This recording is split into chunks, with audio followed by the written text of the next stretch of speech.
Hello, Jason. How are you today? Aloha. How you doing, Christina? Hi, Amy. Good to see you guys today. Yes, Welcome. Thank you, Jason.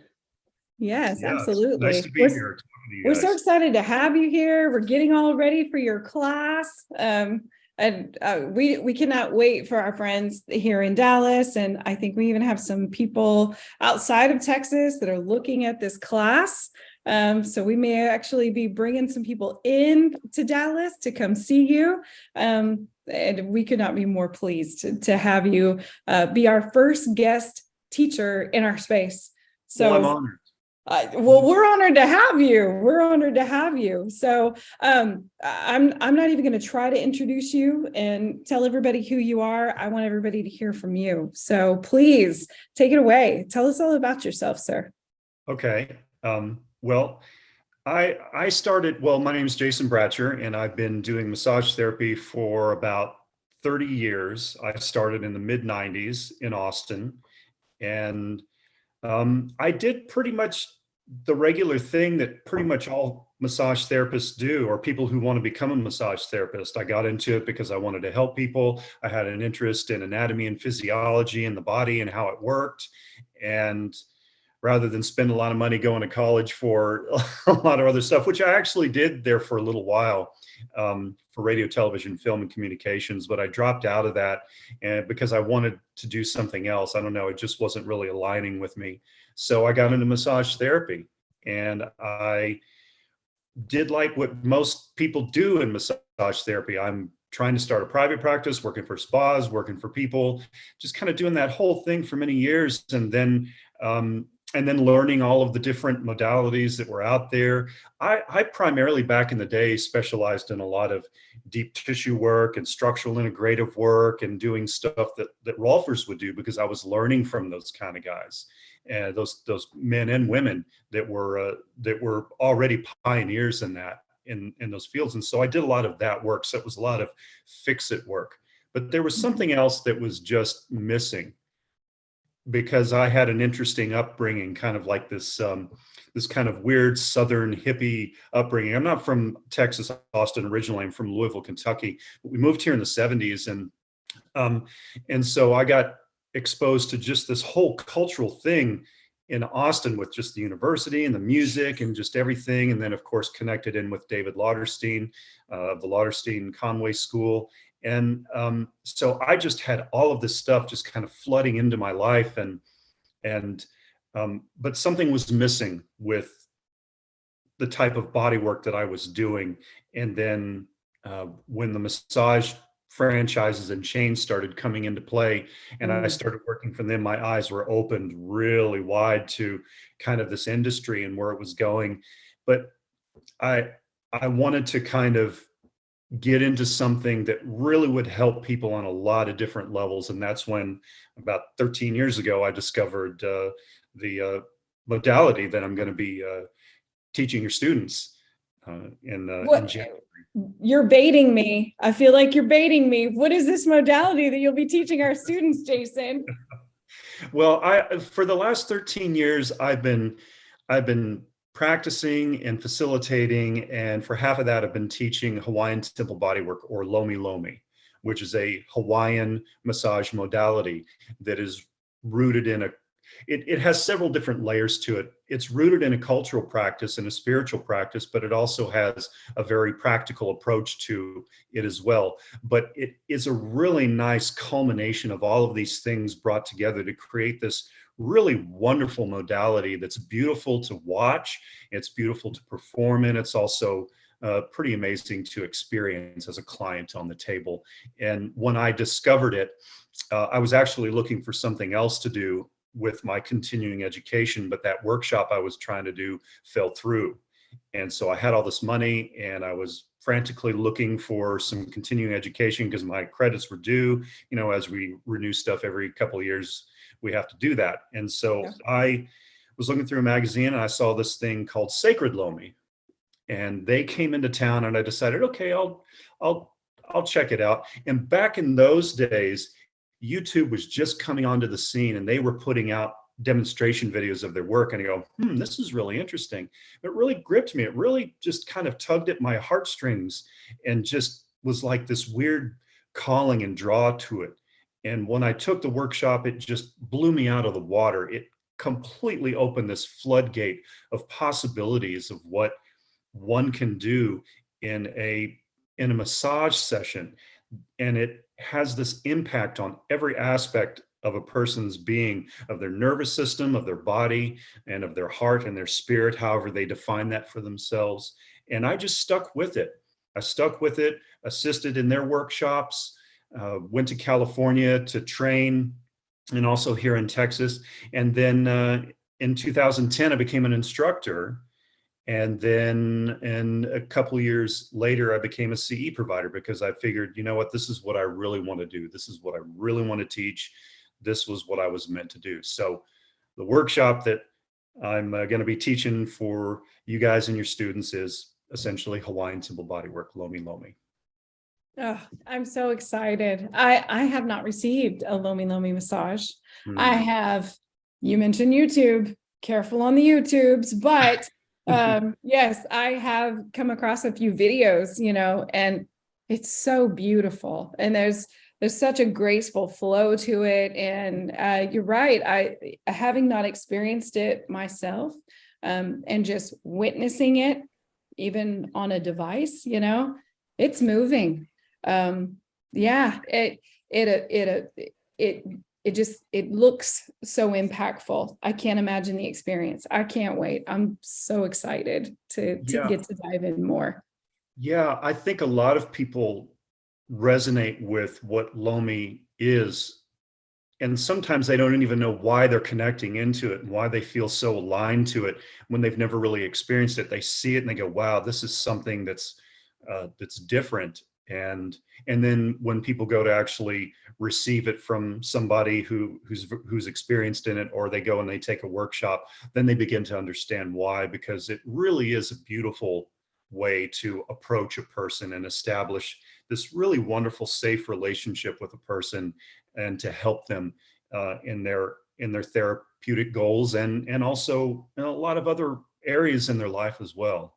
I think it's kind of a total package type of modality, but it is rooted in kind of a ceremonial ritual type of practice. And I don't think we get that too much in massage these days. It's more, we're doing routines and we're trying to target problems and fix issues, which is good. Right. But there's another element to massage. There's another element to human touch. And, when you've been doing massage for a really long time, you kind of do a few things. You either stop doing it because you get burnt out, because you're being overworked, or you injure yourself, and then you just completely do something else, or you kind of just muddle your way through the years doing massage. You just kind of do the basic thing. You're doing your routines over and over again. And sometimes what will happen is that people will branch off and specialize in different things. That might not necessarily be related to massage, but has a good connection to it. Like there's this branching that makes it, I don't know, I guess a good support system to what massage is. And for me, I went into kind of the realm of body-based psychotherapy work, because early on I started to really recognize the psychosomatic component of massage and body work, and how that can have a profound impact on somebody's nervous system and their body. And when I started practicing Lomi more and more and facilitating it for people, they were having these profound experiences on the table in the arena of emotional release, and energetics, however they define that for themselves. For me, energy is intention, and that's what it means to me. And then there's just this kind of mysterious thing going on. And we started to find, me and the folks that were doing this started to find that this had a really positive impact on people who were in therapy for trauma. And so that's kind of the direction that I went with it. So you don't necessarily have to utilize Lomi in that aspect, but there is going to be this inherent effect where it has this positive aspect on somebody when you're working on them. Oh, that's beautiful. And that's so needed right now, just in the time that we're living, that, that safe touch and that spiritual ritualistic approach, I think we kind of forget that that's a piece of us. And Yeah. we've lost that. We have lost that as a society, in my opinion. So when we can bring that back to our clients and bring that back to the person as a whole, you know, they're just getting more than they ever thought that they could get from the work, you know, a little added bonus. So I think Something they so. didn't know to ask for, right? And I also think that as a practitioner, it really helps you as well. You know, we always talk about modalities and how it affects the person who's on the table receiving.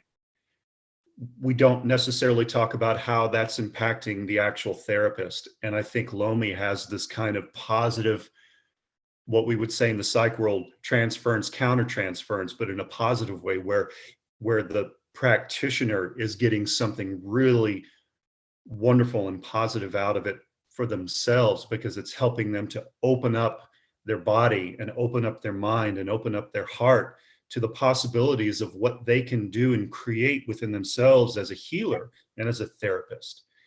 And I also think that's very important too, Yeah. that you have to enjoy and love what you're doing.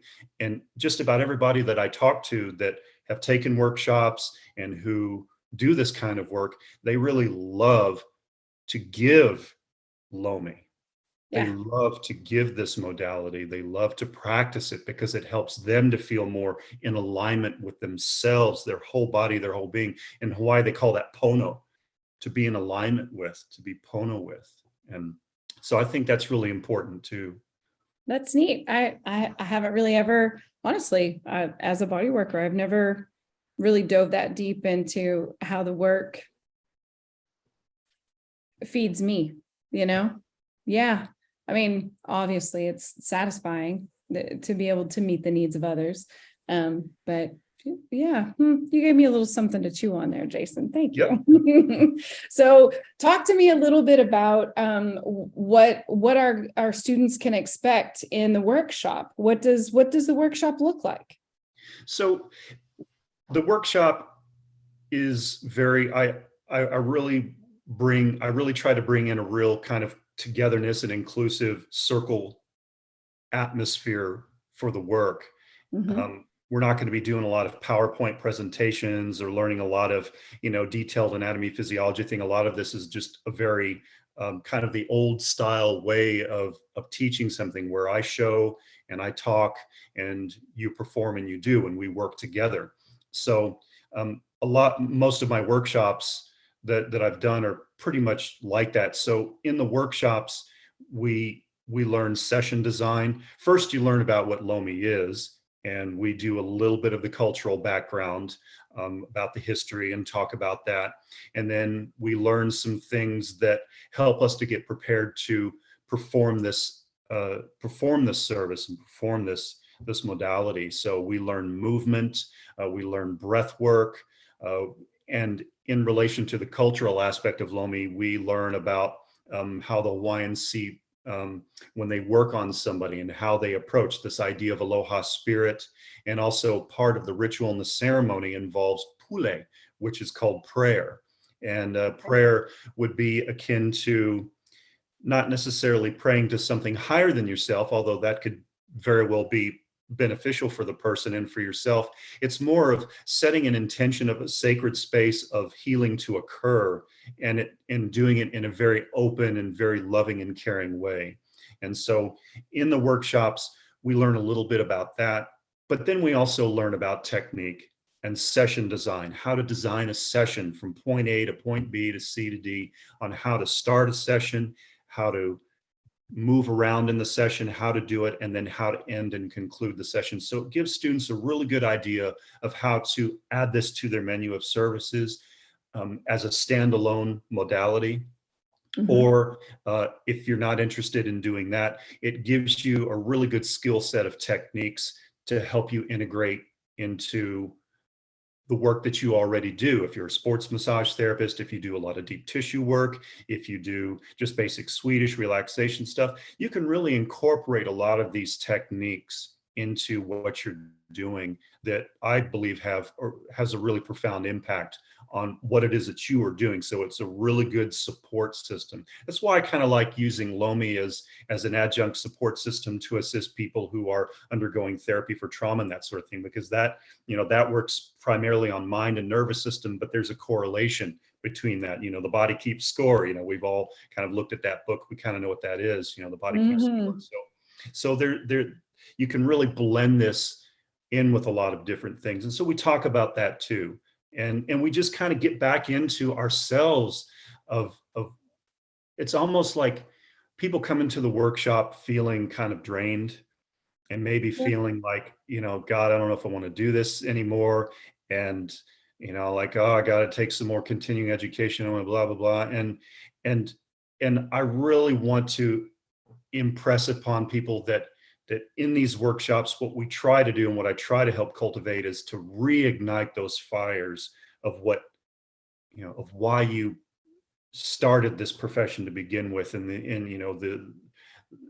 why you wanted to be a healer and a bodywork practitioner and to begin with, and kind of rekindle those fires so you can feel inspired and feel good about what you're doing and doing it something a little bit differently, because in Lomi, the process of Lomi is doing a lot of techniques, a lot of long flowing strokes, not a lot of fixed positions like you would be doing in regular body work. And so, so we keep it flowing, we keep it moving. So you're moving your body a lot, breathing, getting back into your breathing, learning how to really cultivate that healer within yourself, and also to really present that sense of therapeutic self when you're working on people, because I think that's important too. So this is just one way of doing it. So it kind of encompasses that in the workshop. So there's a lot of stuff. I don't want to give away too much about what we do, because there's a lot of, I think there's a lot of exciting things that we do in the workshop, like the movement that we learn, that is the essence of the body work that we do. Called flying ka'alele. That's one of the things that we learn. That's from this lineage of Lomilomi, Hawaiian temple bodywork, and then just the process of the techniques and the tools that we are using. Like in most massage modalities, using your hands, using your thumbs, really kind of bracing to do all that stuff, and maybe using your elbows, using that real sharp point of the elbows to kind of do stuff. Well, in Lomi, we kind of lighten things up a bit, and we use our forearms with our hands as kind of a support system. So it's more of an embrace, and we're moving in this very flowing, interconnected way on the body, to where they feel like, wow, every part of their body is being contacted. And sometimes it's light, sometimes it's deep, sometimes the movement goes really fast, sometimes it goes really slow. You use your hands too in a lot of ways, but you're focusing here, what we call the tool, the forearm, the flexor part of the forearm. So that also gives you kind of an idea of the technique skill set that you're learning in this workshop as well. Oh my goodness. I want a massage right now. Yeah, me too. My body's like, please. Oh my gosh, this is so fantastic. I don't think we left anything on the table. I think if we say too much more, you're going to be teaching a mini class. Yeah. Amy, do you have anything to add, or any thoughts, anything we need to touch on before we let Jason go? Well, I would really like to speak a tiny bit on your respectfulness to this work, because I'm going to say the obvious, we're all white. We are not of Hawaiian descent. So I appreciate your respectfulness. So I don't want to give too much away about your workshop, but could you speak a little bit on that respectfulness that you bring to the classroom?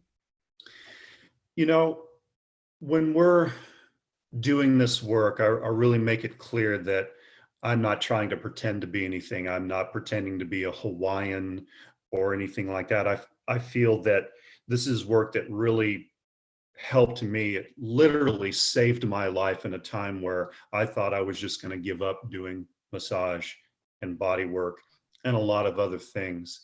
And so I feel like, because a lot of this work is rooted in a cultural practice, I felt compelled to learn as much as I could about culture in this aspect of doing this body work, which means learning a little bit of the language and learning a little bit of the history and the tradition, and being able to put that forth in a respectful way so as not to say, well, I'm this, I'm a kahuna, I'm this shaman medicine guru and I know everything there is to know about stuff. No, I really take a humble approach to this because this work really does help people.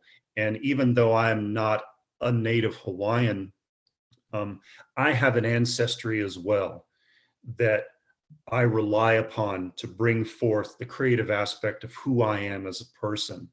And I'm going to draw upon those histories and those ancestries of cultures and people that I have quite a reverence for and an honoring for.